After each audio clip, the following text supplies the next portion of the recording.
team of attorneys and millions of dollars to handle all the legal challenges from the DNC. The naysayers told us that we were climbing a glass version of Mount Impossible. So the first thing I want to tell you is that we proved them wrong. We did it because beneath the radar of mainstream media organs, we inspired a massive independent political movement. More than 100,000 volunteers sprang into action, hopeful that they could reverse our nation's decline. Many worked 10-hour days, sometimes in blizzards and blazing heat. They sacrificed family time, personal commitments, and sleep month after month, energized by a shared vision of a nation healed of its divisions. They set up tables at churches and farmers' markets. They canvassed door to door. In Utah and in New Hampshire, volunteers collected signatures in snowstorms, convincing each supporter to stop in the frigid cold, to take off their gloves, and to sign legibly. During a heat wave in Nevada, I met a tall, athletic volunteer who cheerfully told me that he had lost 25 pounds collecting signatures in 117-degree heat.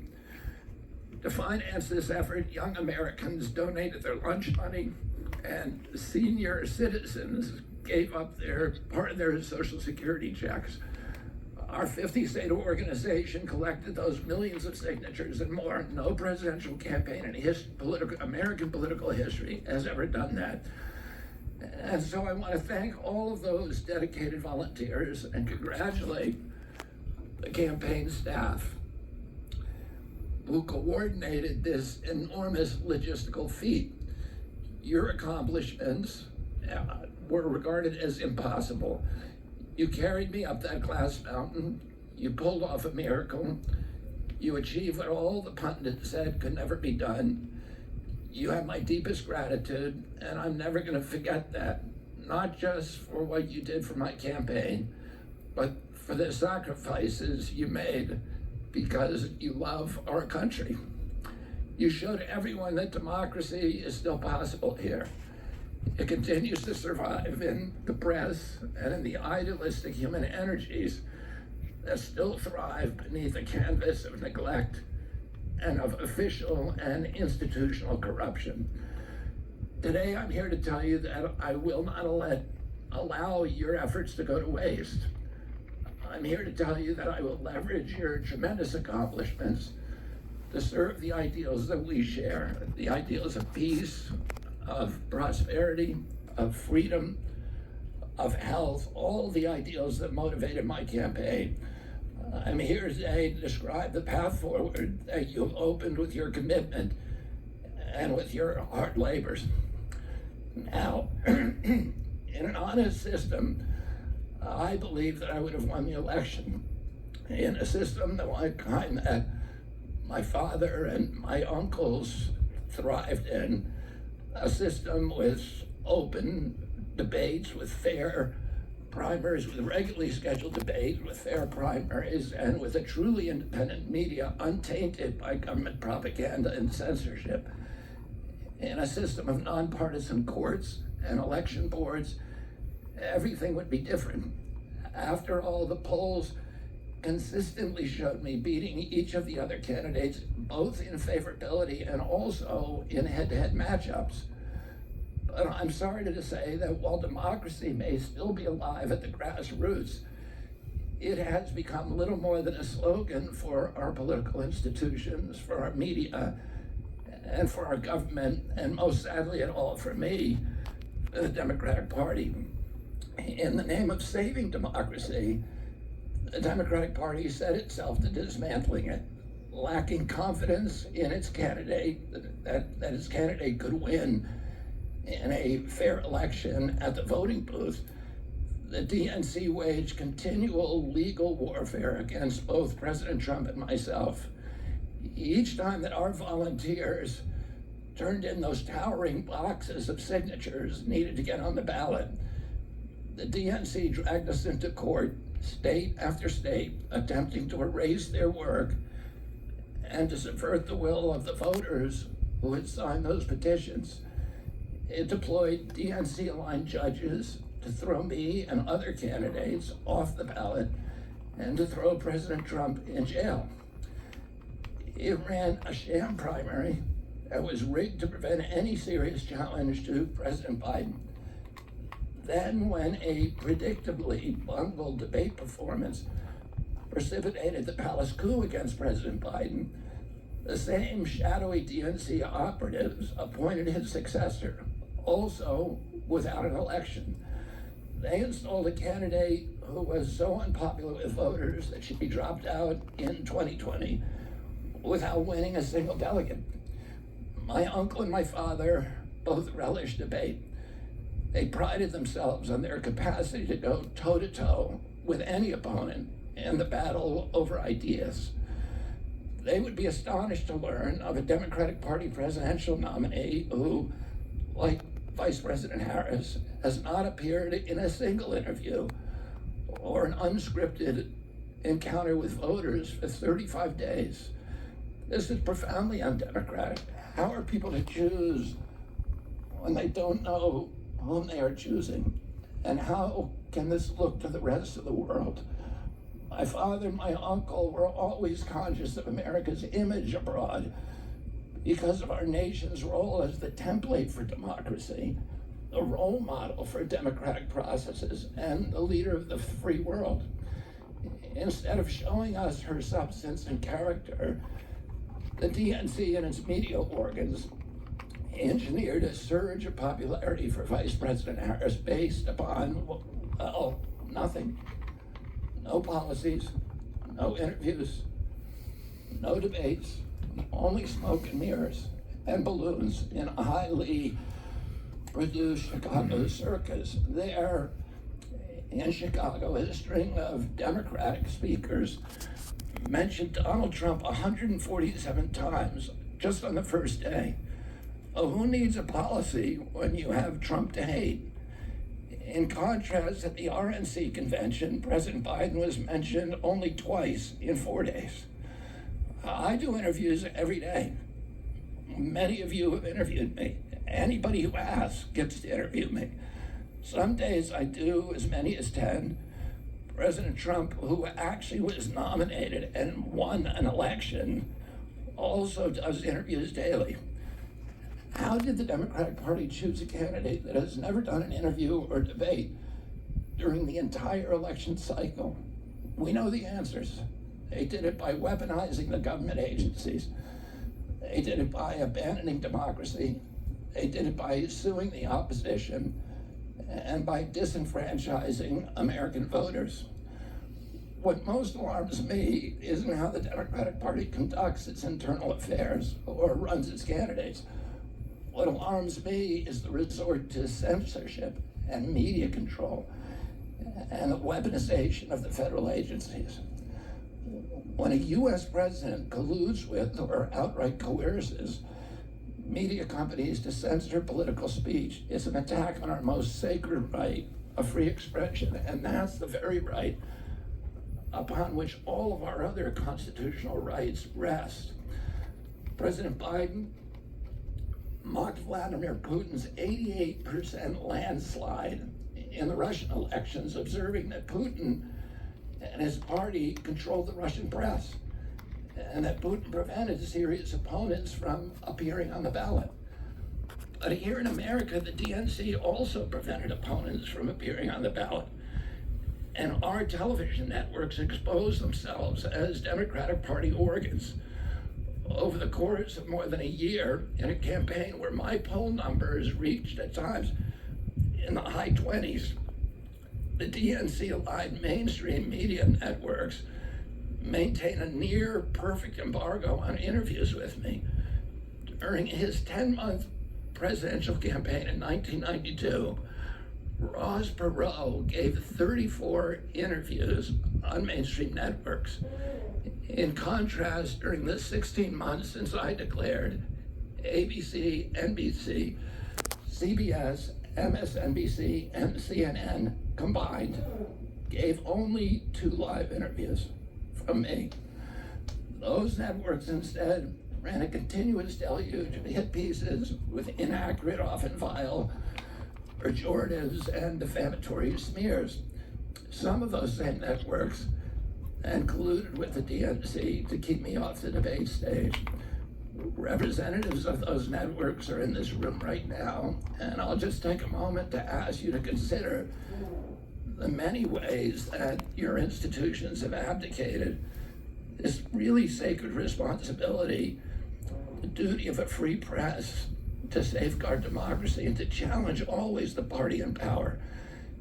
Instead of maintaining that posture of fierce skepticism toward authority, your institutions have made themselves government mouthpieces and stenographers for the organs of power. You didn't alone cause the devolution of American democracy, but you could have prevented it. The Democratic Party's censorship of social media was even more of a naked exercise of executive power. This week, a federal judge, Terry Doty, upheld my injunction against President Biden, calling the White House's censorship project, quote, the most egregious violation of the First Amendment in the history of the United States of America. Doty's previous 155-page decision details how just 37 hours after he took the oath of office, swearing to uphold the Constitution, President Biden and his White House opened up a portal and then invited the CIA, the FBI, CISA, which is a censorship agency, it's the center of the censorship industrial complex, DHS, the IRS, and other agencies to censor me and other political dissidents on social media. Even today, users who try to post my campaign videos to Facebook or YouTube get messages that this content violates community standards. 2 days after Judge Doty rendered his decision this week, Facebook was still attaching warning labels to an online petition calling on ABC to include me in the upcoming debate. They said that violates community standards, their community standards. The mainstream media was once the guardian of the First Amendment and democratic principles, and it's joined this systemic attack on democracy.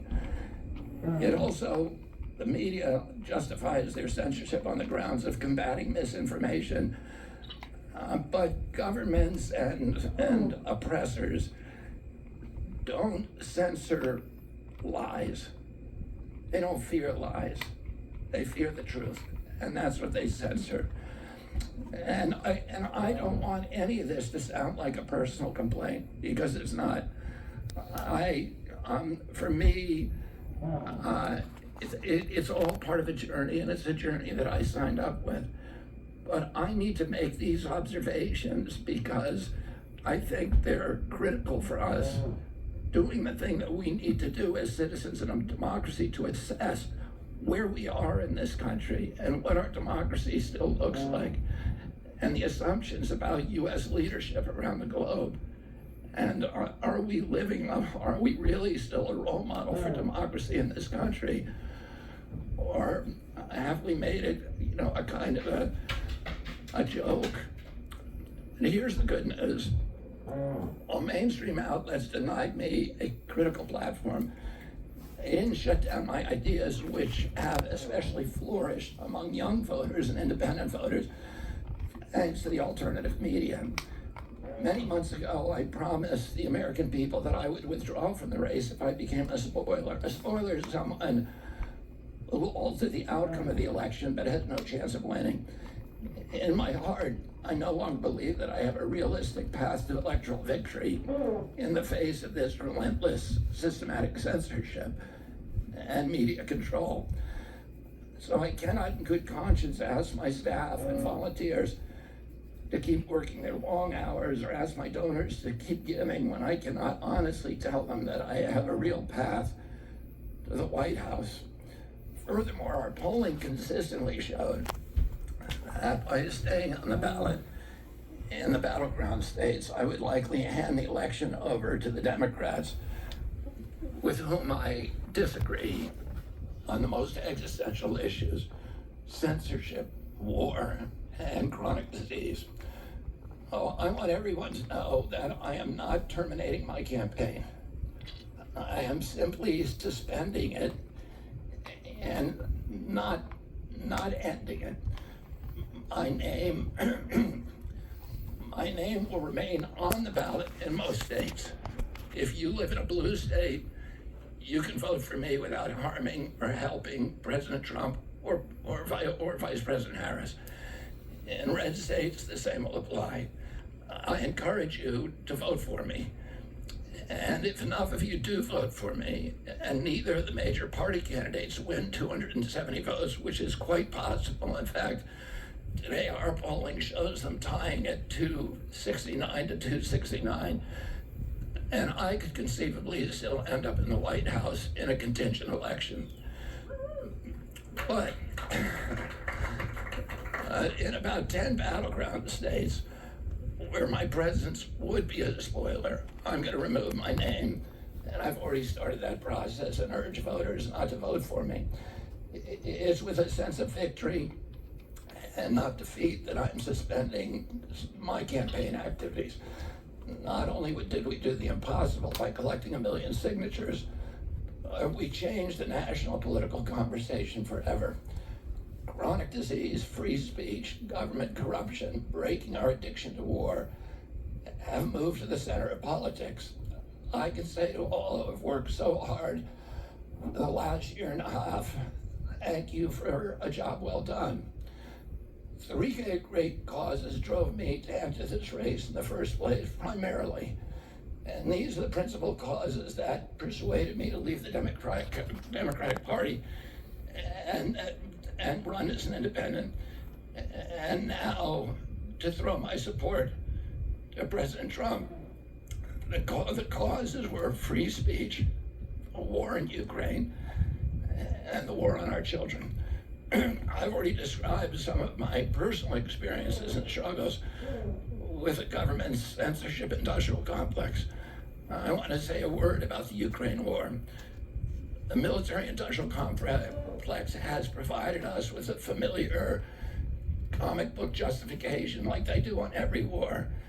That this one is a noble effort to stop a supervillain, Vladimir Putin, invading the Ukraine and then to thwart his Hitler-like march across Europe. In fact, tiny Ukraine is a proxy in a geopolitical struggle initiated by the ambitions of the U.S. neocons for American global hegemony. I'm not excusing Putin for invading Ukraine. He had other options. But the war is Russia's predictable response to the reckless neocon project of extending NATO to encircle Russia, a hostile act. The credulous media rarely explain to Americans that we unilaterally walked away from 2 intermediate nuclear weapons treaties with Russia and then put nuclear-ready Aegis missile systems in Romania and Poland. This is a hostile act. And that the Biden White House repeatedly spurned Russia's offer to settle this war peacefully. The Ukraine war began in 2014 when U.S. agencies overthrew the democratically elected government of Ukraine and installed a hand-picked pro-Western government that launched a deadly civil war against ethnic Russians in Ukraine. In 2019, America walked away from a peace treaty, the Minsk Agreement, that had been negotiated between Russia and Ukraine by European nations. And then in April of 2022, we wanted the war. In April of 2022, President Biden sent Boris Johnson to Ukraine to force President Zelensky to tear up a peace agreement that he and the Russians had already signed, and the Russians were withdrawing troops from Kiev and Donbass and Lugansk. And that peace agreement would have brought peace to the region and would have allowed Donbass and Lugansk to remain part of Ukraine. President Biden stated that month that his objective in the war was regime change in Russia. His Defense Secretary Lloyd Austin simultaneously explained that America's purpose in the war was to exhaust the Russian army, to degrade its capacity to fight anywhere else in the world. These objectives, of course, have nothing to do with what they were telling Americans about protecting Ukraine's sovereignty. Ukraine is a victim in this war, and it's a victim of the West. Since then, of Russia and both Russia and the West. Since then, we have, since tearing up that agreement, forcing Zelensky to tear up the agreement, we've squandered the flower of Ukrainian youth, as many as 600,000 Ukrainian kids, and over 100,000 Russian kids, all of whom we should be mourning, have died, and the Ukraine's infrastructure is destroyed. The war has been a disaster for our country as well. We squandered nearly $200 billion already, and these are badly needed dollars in our communities, suffering communities all over our country.